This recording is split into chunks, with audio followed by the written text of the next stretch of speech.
اهلا وسهلا. ازيك يا استاذ دعاء؟ ازيك يا حبيبتي، عامله ايه؟ اتفضلي. معلش، هو انا عندي سؤال كده، فانا عايزه اسال الشيخ، هو شوفوا انا صح اللي انا عملته ولا غلط؟ قولي. اتفضلي يا فندم. حضرتك انا كان فرحي من 10 ايام ايه؟ ويوم فرحه من الفرح 10 ايام؟ بالليل رحت زرت بابا بعد ما جيت من عند الكوافير. علي صوتك. يوم الفرح بالليل ايه؟ بعد ما جيت من عند الكوافير بفستان الابيض رحت المقابر وزرت بابا وقريت له الفاتحه. ليه يا مها كده؟ انا بحبه جدا وكان نفسي هو يبقى معايا. يعني نكدتي على نفسك، نكدتي على نفسك. طب وبعد كده رحتي بقى الفرح، قدرتي تبقي لطيفه في الفرح ولا متنكده؟ هو انا كنت كويسه، بس كان لازم اعمل كده، كان لازم اروح وازوره وكان نفسي هو يشوفني كده. بس طيب انا انا مش يا عارفة مها ده يا مها صح اللي يعني أنا الكلام عملته ده ولا لا. الكلام ده كان من 10 ايام. يا مها ممكن خليكي يكون معايا. حاسس بيا وشايفني كده ولا لا؟ هو حاسس بيكي في اي مكان، مش لازم تروحي قدام التربه طيب يعني. خليني بس والله أنا هنصل. هو غصب اللي عني. حصل يا مها. سامعاني؟ ايوه سامع حضرتك. اولا بارك الله لكما وبارك عليكما وجمع بينكما في خير. الكلام ده حصل من 10 ايام صح كده؟ ايوه وانت حسيتي ان انت استريحتي لما عملتي كده صح؟ جدا. طيب كويس. انت بتبكي ليه دلوقتي؟ فين المشكله؟ نعم. فين المشكله بقى؟ هو يعني في حد قال لي ده حرام وان انت ازاي تعملي لا، من كده الناحيه وتروحي الشرعيه كده. شوفي من الناحيه الشرعيه ده مش حرام خلاص كده. لكن احنا بنقول هل الاولى اللي احنا عملناه ده؟ هل ده اولى؟ يعني لا. لو في عروسه سمعتنا دلوقتي هل هي تعمل حاجه زي كده؟ لا طبعا. انا ما ها؟ فكرتش في اي حاجه غير ان انا اروح ادور خلاص اسمعيني بس. انت عملت اللي انت عملتيه ده من الحكم الشرعي مش حرام خلاص. لكن احنا بنتكلم هل ده وقت فرح، يعني انت فرحانه ما ينفعش ان انا ادخل الحزن على ايه؟ على نفسي. لكن انت ادام استريحت نفسيا والدنيا ماشيه زي الفل الحمد لله، ربنا يبارك لك في حياتك. لكن احنا ما ننصحش ان حد يبقى يوم فرحه يروح رايح فين؟ مقابر. يروح رايح مقابر ويدخل الحزن على ايه؟ على نفسه. صح كده ولا ايه؟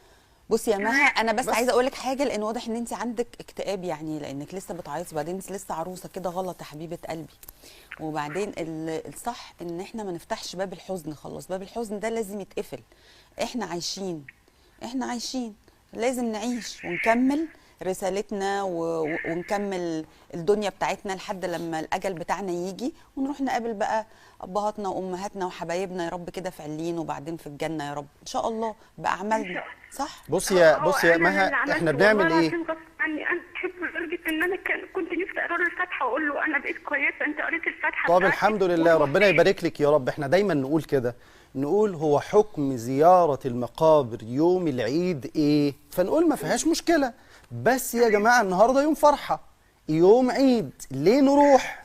طب ما نروح يوم تاني. فاهمة الكلام؟ كذلك الأمر، أنا يوم فرحي أنا ليه أروح؟ روحي قبلها. لا اروح بعديها. لا روحي الحمد لله يا بعدها. بابا، اروح اقرا الفاتحه اقول له الحمد لله، بقرا الفاتحه على اللي رباني وكبرني، والحمد لله انا بقيت عروسه وبقيت بنت صالحه، اللي هو ولد صالح يدعو له، فانا جايه ادعو لوالدي. كل ده ما فيش مشكله فيه. لكن اللي انت عملته هل ده حرام شرعا؟ مش حرام شرعا. وانت ادام استريحت نفسيا وكان عندك طاقه محتاجه ان انت تخرجيها فحصلت، خلاص ما فيش مشكله خلاص. نعم.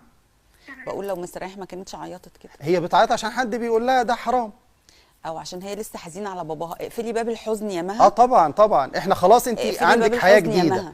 ابداي افتحي الحياه الجديده. خلينا بالفرح والحب والسرور. وبعدين ده فضل ربنا عز وجل عليكي، يعني ده من فضل الله انه ربنا رزقك الزواج الحمد لله عز وجل. فربنا قال لنا ايه بقى عن فضل ربنا؟ فبذلك فليفرحوا هو خير مما يجمعون. خلاص. ربنا يبارك لك يا رب. دايما دايما الناس بقى الكبار والجدات كانوا دايما يقولوا ايه؟